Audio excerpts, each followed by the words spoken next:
আজকে আমরা মাননীয় প্রধানমন্ত্রীর সাথে বসেছিলাম।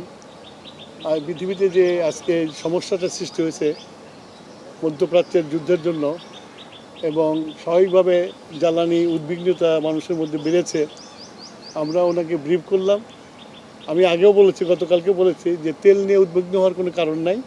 আমরা রেশনিংটা করেছি এই জন্যই যে একটা অনিশ্চয়তা আছে, যুদ্ধটা কতদিন চলবে, সেই জন্য আমরা একটা রেশনিং করেছিলাম। কিন্তু মানুষ এই রেশনিংটাকে ভয় পেয়ে স্টক করা শুরু করেছে। আসলে আমাদের তেলের কোনো অভাব নাই। শুধু তাই না, আগামী 9 তারিখে আরও 2টা ভেসেল আসছে। সুতরাং তেলের কোনো সমস্যা নাই। আমি সবার কাছে অনুরোধ করব, বিশেষ করে মিডিয়ার কাছে অনুরোধ করব, জনগণকে এই মেসেজটা দেওয়া যে এই তাড়াহুড়ো করে কোনো কিনে দরকার নাই। আমাদের কাছে মজুদ আছে, আমরা পেট্রোল পাম্পে তেল দিচ্ছি এবং চলবে। এটার জন্য লাইন দিয়ে সারা রাত জাগার কোনো প্রয়োজন নাই। মানুষ তেল গেলে তেল পাবে। পাম্প ম্যানেজমেন্টে আমরা তো এক নির্দিষ্ট পরিমাণে তেল দিচ্ছি। এখন কোনো পাম্প যদি জলদি বিক্রি করে ফেলে তারপরে তো পাবে না, তারপর পরের দিনের জন্য ওয়েট করতে হবে। সেটার জন্য আমরা মনিটর করছি, আমরা দেখব যাতে এরকম কম হয়, সেটা দেখবো।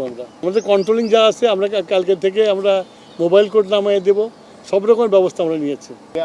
আমার মজুদ আছে, কিন্তু ওই যুদ্ধ কবে থামবে কেউ তো আমরা জানি না। তা আগে থেকে আমার ঘর ঠিক করতে হবে না, সঞ্চয়তে রাখতে হবে না? সেই জন্য আমরা এই সঞ্চয়টা করছি। আমাদের আরও 2টা ভেসেল আসছে 9 তারিখে। সুতরাং আমাদের যে শর্টেজ পড়ার কোনো সুযোগ নাই।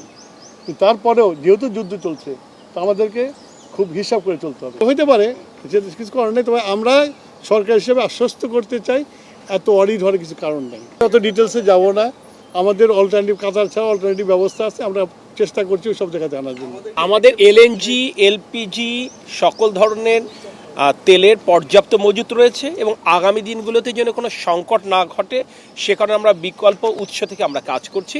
আমরা আপনাদের মাধ্যমে দেশবাসীকে এই অনুরোধটাই করতে চাই, আতঙ্কিত হওয়ার মতো কিছু নেই, কিন্তু বৈশ্বিক পরিস্থিতি বিবেচনায় আমরা সতর্ক হব, সকলে সচেতন থাকবো, এটুকুই আহ্বান। ধন্যবাদ। আসসালামু আলাইকুম।